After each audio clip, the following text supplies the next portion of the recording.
Hello my dear students, welcome back to your English class.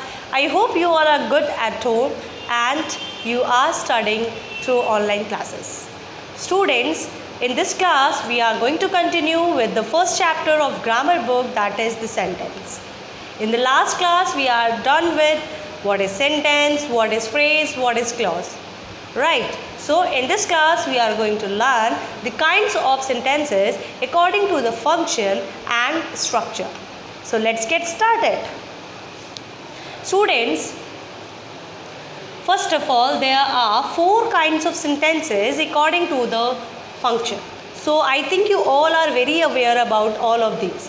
Declarative sentence, which is also called assertive sentence, interrogative sentences, question sentences, imperative sentences, exclamation sentences. So now let's start with the declarative sentences. Students, these sentences states some facts, they end with the full stop. Okay, they are also called assertive sentences, they state some fact, they are simple sentences and they end with the full stop. You can see some example written over here. Kids are swinging in the park. Mahima is cleaning her car. I study in class 7. So all of these sentences are declarative sentences and they are ending with the full stop. Clear? So the next is interrogative sentences. Students, interrogative sentence, these sentences ask questions. I think you all know about these kind of sentences. They ask some questions and they always end with a question mark, isn't it? You can see some examples. What are you doing? Are you Indian? Do you like pasta? So these all are the interrogative sentences, right? But students, interrogative sentences also have types. So these are the 4 types of interrogative sentences. So first is yes no questions. These questions are the question that need either yes or no answer. Means if you ask yes no questions, the answer will be always in yes or no. Do you like to play in rain? Yes, I do. Do you like pasta? Yes, I do. Do you like to study English? Yes, I do. So these kind of sentences gives answer in yes or no only. Clear? WH word, you all are very aware about these kind of questions, right? WH are the questions that are asked using question words such as who, what, whom, when, why. Okay? What is your name? This is the question which is starting with a WH word, isn't it? Now the question tag. Tag questions are interrogative fragments that are added at the end of a declarative or imperative sentence to form question. She is a good girl, isn't she? So this is a question tag. You always add the question tag after declarative or imperative sentence. Clear? So she is a good girl, isn't she? They are playing, aren't they? Right. So this kind of questions are called the tag questions. Now choice questions. Choice questions are the questions in which 2 choices are given to you. Okay, would you like to go Delhi or Mumbai? Means you have to answer whether you want to go to Delhi or Mumbai. Clear? Would you like to take tea or coffee? So this kind of questions give us choice, provide us choice. So these are the types of interrogative sentences. Now our next kind of sentence is imperative sentences. These sentences express a request, a command or a piece of advice. So these kind of sentences give us command, order, advice or wish. Clear? They end with a full stop or an exclamation mark. Clear? They are ended with the exclamation mark or full stop. You can see some example. Please turn off the light. Obey your parents and teachers. So these are the imperative sentences, as this is a kind of request and this is kind of advice. So advice, command, order comes under the imperative sentences. Now the last is exclamatory sentences. These sentences express sudden emotion or feeling.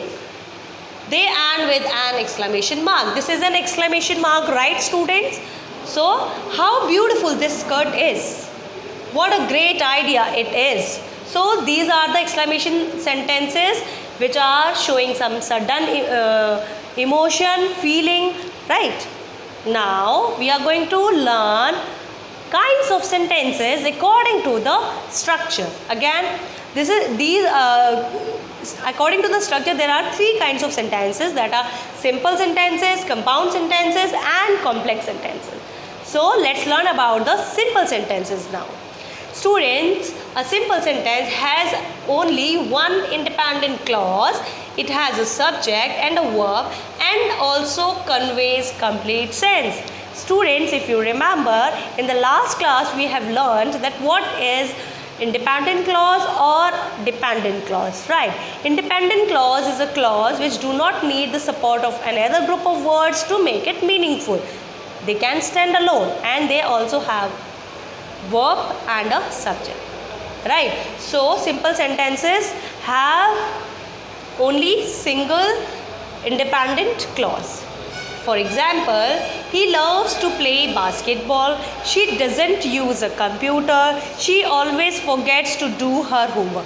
So these group of words are conveying complete sense and there is only a single independent clause in each group of words, right? And they are also having a subject and a verb. And that's why they are called simple sentences. Now let's move forward and understand compound sentences. Student, a compound sentence has two independent clauses, right? Two independent clauses means two groups of words that will convey the complete sense. Okay, the independent clauses are joined by a coordinating conjunction. Do you know what is coordinating conjunction? Student, coordinating conjunction, you can easily understand what is coordinating conjunction with a word that is fanboys. What is that?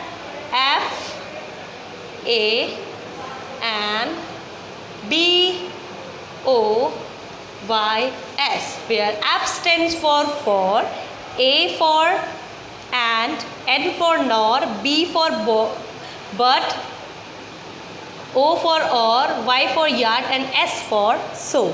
So you can easily remember coordinating conjunction with fanboys, right?